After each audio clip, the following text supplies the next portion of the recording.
Doing extra question answers of data handling which is chapter 14। ठीक है, तो सबसे पहले इसमें कुछ टॉपिक्स हैं जो हमें पता होने चाहिए। डेटा क्या होता है? डेटा होता है जब हम बहुत सारी इन्फॉर्मेशन को कलेक्ट करते हैं।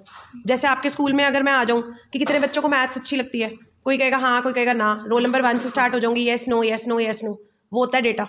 किसी भी चीज़ के ऊपर कलेक्ट किया जा सकता है। ठीक है, कि कितने बच्चों को चॉकलेट पसंद है, कितने बच्चों को डार्क पसंद है, anything, any damn thing in the world, उसके ऊपर हम डेटा कलेक्ट कर सकते हैं किसी भी दुनिया से, चाहे बच्चों से करें, चाहे लेडीज से करें, चाहे जेंट से करें, उसको बोलते हैं डेटा। ठीक है, अब इसमें कुछ चीज़ें होती हैं कि डेटा को पढ़ना आना चाहिए हमें। पढ़ने के लिए क्या बनता है? एक तो बनते हैं टेली मार्क्स। ठीक है, टेली मार्क्स कैसे होते हैं? टेली मार्क्स स्लांटिंग लाइंस होती हैं, 1 2 3 4 ऐसे स्लांटिंग लाइंस बनती हैं। बट उसमें कुछ तरीका होता है रीड करने का कि 4 स्लांटिंग लाइंस के बाद जो 5th के लिए होती है वो स्लांट ऐसे बजती है क्रॉस करके, तो ये एक 5 का सेट होता है। ठीक है, फिर एक होता है हमारे पास बार डायग्राम, या फिर इसको बोलते हैं बार ग्राफ। अब ये बार ग्राफ क्या होता है? देखो, एक बार ग्राफ होता है जो ऐसे ऐसे बना होगा, ऐसे। ठीक है, एक बार ग्राफ होगा जो ऐसे ऐसे बना होगा। अब इसको बोलते हैं वर्टिकल बार ग्राफ, इसको हॉरिजॉन्टल, और इसको बोलते हैं हॉरिजॉन्टल बार ग्राफ। तो 2 तरह से बनता है। फिर होता है हमारा पाई ग्राफ या पाई डायग्राम। पाई ग्राफ का मतलब, पाई क्या होती है? चौको पाई खाई है ना कभी, कैसी होती है? गोल। तो ऐसे ही जो सर्कुलर ग्राफ होता है उसको क्या बोला जाता है? पाई ग्राफ। अब ये सर्कल में क्या होता है? देखो, एक सर्कल बनाया, उसका हमेशा कोई सेंटर होता है। अब वो सेंटर से बाकी सर्कल की पार्टीशन की जाती है। जैसे सपोज मेरे पास दिया हुआ है कि मेरे पास कुछ चॉकलेट्स हैं, सपोज 20 चॉकलेट्स हैं। ठीक है, उसमें से दे दिया सानवी ने 10 खाई, मिराया ने 5 खाई, और विवान ने 5 खाई। तो पूरी होगी 10 + 5 15, 15 + 5 20, 20 चॉकलेट्स खत्म। अब इसको हमने पाई ग्राफ पे शो करना है। तो कैसे शो करेंगे? देखो, 20 चॉकलेट्स थी, 20 में से 10 तो सानवी ने खा ली, मतलब आधी। तो हम इस पाई को इस सर्कल को हाफ पहले पूरा डिवाइड कर दो, चाहे ऐसे कर दो, या एक सर्कल ऐसे भी बन सकता है। हम रफ हैंड से बना रही हूँ, नहीं तो आपने प्रॉपर बनाना है, बैंगल वगैरह ले जाना। तो या ऐसे कर दो, और एक पोर्शन में मैं यहाँ पे लिख दूंगी सानवी, और यहाँ लिख दूंगी 5 चॉकलेट्स। मैंने 10 खाई थी, सॉरी 10 चॉकलेट्स। या फिर इधर सानवी 10 चॉकलेट। सुबह से पढ़ रही है ना, भूख हो गई इसलिए, भूख लगी हुई है। नेक्स्ट, अब देखो हाफ पोर्शन बच गया, हमारी भी हाफ चॉकलेट्स बचेगी, 10 चॉकलेट्स बचेगी। 20 में से 10 तो चलेगी, 10 बचगी। अब वो 10 को मिराया और विवान ने बराबर बराबर खाया, तो हमने बाकी के जो हाफ पोर्शन बचा है उसको बराबर बराबर डिवाइड कर देना है। एक तरफ हम लिख देंगे मिराया 5 चॉकलेट्स, और दूसरी तरफ लिख देंगे विवान 5 चॉकलेट्स। या इसको कैसे करेंगे? ऐसे डिवाइड कर देंगे, मिराया 5 चॉकलेट्स एंड विवान 5 चॉकलेट्स। समझ में आया? So this is called a pi graph. तो अब हम एक्स्ट्रा क्वेश्चन आंसर्स रिवाइज कर लें जरा फटाफट से। Represent 26 as a tally mark. तो 26 को कैसे करेंगे आप? 1 2 3 4 5, सॉरी मैं आपने गलत बना दी क्लास। ये होता है 5, तो 1 2 3 4 5, ये हो गए 10। 1 2 3 4 5, 1 2 3 4 5, कितने बन गए? 5 10 15 20। हमने 26 तक पहुंचना है। 1 2 3 4 5 and 1, this is equal to 26। Clear है? Next, another name of circle graph is pie graph. Dash is representation of numbers using bars of uniform width. Uniform का मतलब सेम, विड्थ मतलब चौड़ाई। बार ग्राफ, तो जहाँ पे हम रिप्रेजेंट करेंगे अपने डेटा को, अपने नंबर्स को बार्स से, उसको बोलते हैं बार ग्राफ।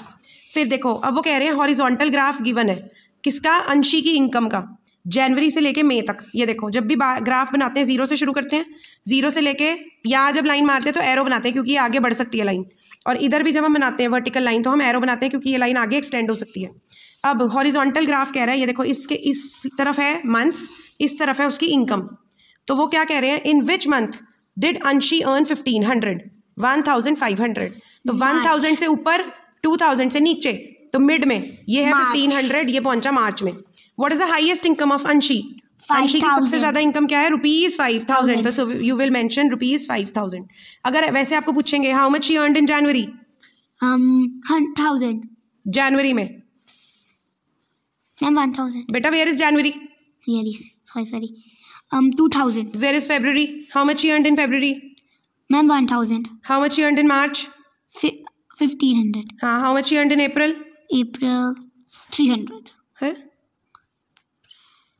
400 है ये 4000। Okay. In which month she earn least amount? Least का मतलब कम, सबसे कम, फरवरी में, इन February. And in which month she earn maximum amount of income? In March. मार्च में मैक्सिमम है, मैक्सिमम मतलब सबसे ज्यादा, सबसे ज्यादा, सबसे हाई है, सबसे ग्रेटेस्ट में। नेक्स्ट देखो, complete the table and make a pie chart for the data. अब वो कह रहे हैं एक बच्चा है जो स्लीप कर रहा है 5 आवर्स के लिए। कहाँ पे बनाया था आपने? मैम ये नहीं, ये यहाँ पे बनाया, ये थोड़ी है, ये नहीं है। So he is sleeping for 5 hours, playing for 20 hours, study for 10 hours and then TV for 5 hours. तो हमने पहले करना है टोटल, कि टोटल कितने आवर्स की कहानी है ये? 40 आवर्स की। 40 आवर्स में से अब देखो 40 का हाफ क्या होता है? 20। तो 20 आवर्स में तो वो प्ले ही कर रहा है। तो हम अपना अगेन वैसे ही एक सर्कल बनाया, उसका ये मेरा सेंटर पॉइंट है। ठीक है, बैठो, हिलो नहीं। अब ये सेंटर में से मुझे हाफ करना है, तो मैं ऐसे बना रही हूँ, मेरी मर्जी, आप ऐसे बना रहे हो। दोनों की अलग अलग इंटरप्रिटेशन है, कहाँ मतलब एक ही है। मैं यहाँ लिख रही हूँ प्लेइंग 20 आवर्स। ठीक है, तो मेरा 20 का काम खत्म। उसके बाद आ गया स्टडी 10 आवर्स। अब मुझे बाकी हाफ को करना है स्प्लिट, तो मतलब बाकी 20 बच गया। उस 20 का हाफ क्या होता है? 10। तो इस 20 का हाफ कर दिया मैंने 10, ये हाफ मेरा। तो यहाँ पे 10 आवर्स के लिए क्या हो रही है? स्टडी। मैम इतना पड़ता है वो। और तो खेलता देख लो कितना, 20 आवर्स। और फिर अब क्या रह गया? बाकी पोर्शन कितने आवर्स रह गए? कर दो। कितने आवर्स रह गए? 10 आवर्स। 10 आवर्स रह गए टोटल अभी। उस 10 को बराबर बराबर यूज करता है सोने के लिए और टीवी देखने के लिए। तो इसको फिर हम, क्योंकि बराबर करता है, तो इसको भी हम हाफ कर देंगे। तो हम यहाँ पे लिख देंगे 5 hours study and 5 hours TV. तो ये हमारा क्या बन गया? पाई चार्ट या पाई ग्राफ। फिर आ गया हमारे पास, हमने ये बनाया। तो हमारा क्वेश्चन क्या है? क्वेश्चन कह रहा है कि मार्क्स ऑब्टेन करे हैं, हमने बार ग्राफ बनाना है। तो ये है हमारा बार ग्राफ। देखो, कोई भी ग्राफ बनाना है, you have to keep in mind, जब भी आपने ग्राफ बनाना है तो एक आपको स्टैंडिंग लाइन बनानी पड़ती है, ठीक है, और दूसरी आपको स्लीपिंग लाइन बनानी पड़ती है। अब इसको यहाँ पे 0 मार्क करना है, यहाँ पे एरोस डालने हैं। अगर ये नहीं डालोगे, हर एक स्टेप के मार्क्स कटेंगे। फिर आपको लिखना है कि मैं यहाँ पे क्या लूँगी? सब्जेक्ट। और मैं यहाँ पे क्या लूँगी? इधर मार्क्स, इधर सब्जेक्ट। अब मेरे पास क्या दिए हैं? 2 चीज़ें हैं, सब्जेक्ट्स हैं और मार्क्स हैं। तो मैं सब्जेक्ट्स इधर लूँगी और मार्क्स इधर, और मैं मार्क्स इधर ले लेती हूँ। जैसे मर्जी कर सकते हो आप, बट ये इजी वे है। ठीक है, अब मार्क्स को मुझे डिवाइड करना है कि मैं इधर प्लॉट कर सकूँ। तो मैं क्या कर रही हूँ? मैं 0 से, ये मेरा 1 यूनिट है, यहाँ से लेके यहाँ तक। सो 10, 20, 30, मैं मतलब हम 1 से 10 तक भी कर सकते हैं, 40। हाँ जी, पर आपको ये देखना है कि मैक्सिमम आपको यहाँ पे पढ़ लेना है कि मुझे कहाँ तक पहुँचना पड़ेगा। देखो, मुझे 55 भी बनाना है, 65 भी दिखाना पड़ेगा, 70 भी, 80 भी, 30 भी। तो मैक्सिमम मुझे कहाँ तक पहुँचना है? 80 तक। तो मुझे इस हिसाब से नंबरिंग लेनी है कि मेरा वो 80 तक तो पहुँचे ना, कम से कम 0 से लेके।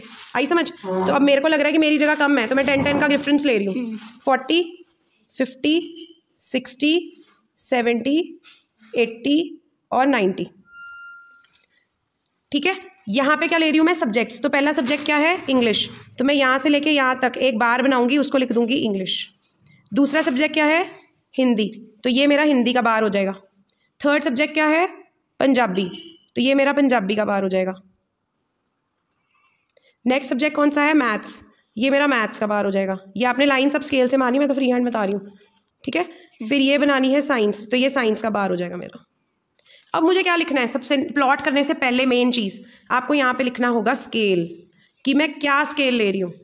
अब हम वर्टिकल ले रहे हैं। मैं 2 तरह के स्केल ले रही हूँ, वर्टिकल भी ले रही हूँ, वर्टिकल स्केल और horizontal, and second is horizontal scale. अब मैं वर्टिकल स्केल, वर्टिकल मतलब ये वाला खड़ा हुआ, वर्टिकल स्केल पे मैं क्या ले रही हूँ? इज इक्वल टू मार्क्स, कि मैंने मार्क्स शो करे। फिर अब उनकी यूनिट क्या ली है वो भी शो करनी पड़ेगी। This is equal to 1 unit is equal to 10 marks, कि मैंने 1 यूनिट को 10 मार्क्स लिया है। तो इसलिए 0, 10, 20 हर एक में 10-10 का डिफरेंस आ रहा है। हॉरिजॉन्टल स्केल पे क्या लिया है मैंने? सब्जेक्ट्स। स्केल मेंशन कर दिया। अब हम प्लॉटिंग शुरू करेंगे। देखो, अब प्लॉटिंग इसके हिसाब से, इंग्लिश में कितने मार्क्स आए? 55, 65। इंग्लिश में 55 है। अच्छा, इंग्लिश में 55, ये रहा इंग्लिश 55 मार्क्स। हिंदी में 65। तो 55 पहले तो मैं यहाँ देखूंगी कहाँ आएगा, 50 और 60 के बीच में यहाँ पे, और मेरा इंग्लिश यहाँ है, तो मैं यहाँ पे ऐसे लाइन ड्रॉ कर दूंगी और फिर मैं स्केल से यहाँ पे कर दूंगी, और इसको क्रेयॉन्स ले जाना, कलर्ड क्रेयॉन से कलर कर देना। इंग्लिश। देन हिंदी। हिंदी में कितने मार्क्स आए हैं? 65, 60 और 70 के बीच में यहाँ पे।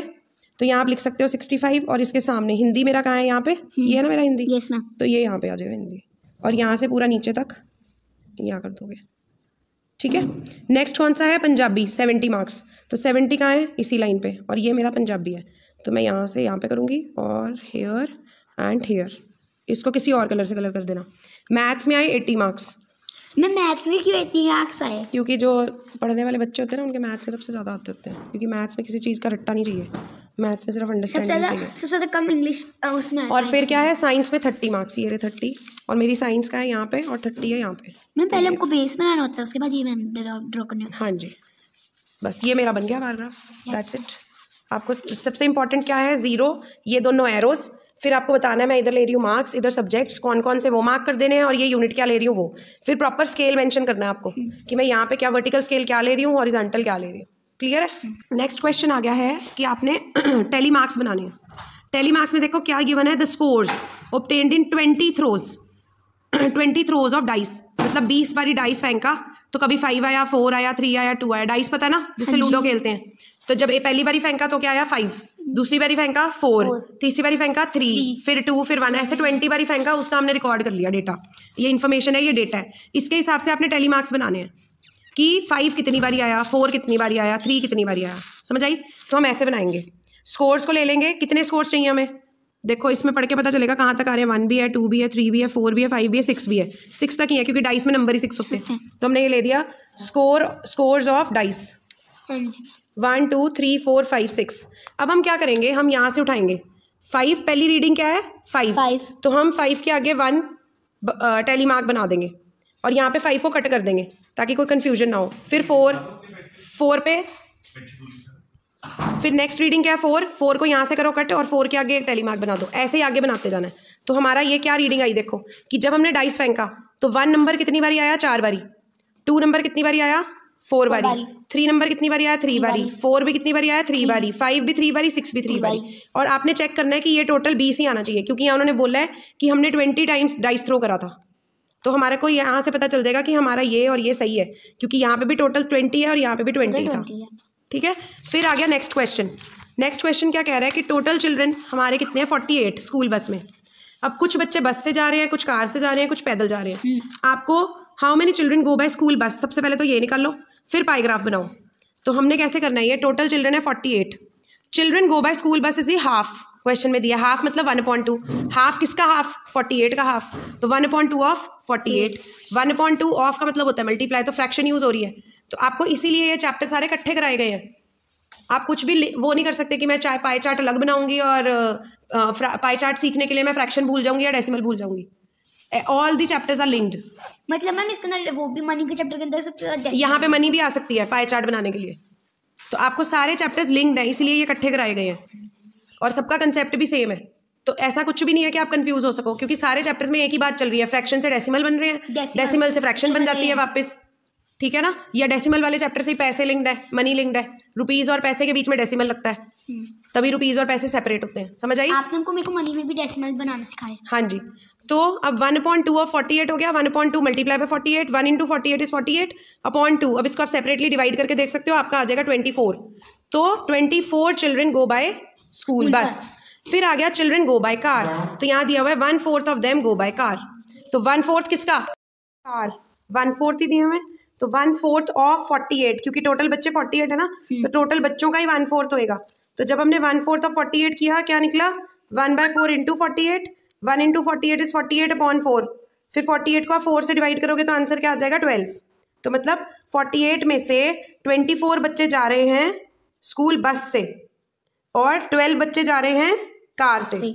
और फिर उन्होंने कहा children go bye walk again 1/4, तो वो भी क्या आएंगे 12, सेम कैलकुलेशन। फिर हमने पाई चार्ट बना दिया कि पाई चार्ट को हमने करा 48 का हाफ तो बस में ही चले गए, तो पाई चार्ट एक पूरा बनाया, उसका हाफ कर दिया कि जो बस में जा रहे हैं। फिर उसमें से जो बाकी हाफ रह गया उसमें भी बराबर बराबर, कुछ कार में आ रहे हैं कुछ पैदल जा रहे हैं, तो उसका हाफ कर दिया, ये कार में जा रहे हैं ये पैदल जा रहे हैं। ठीक है, यस।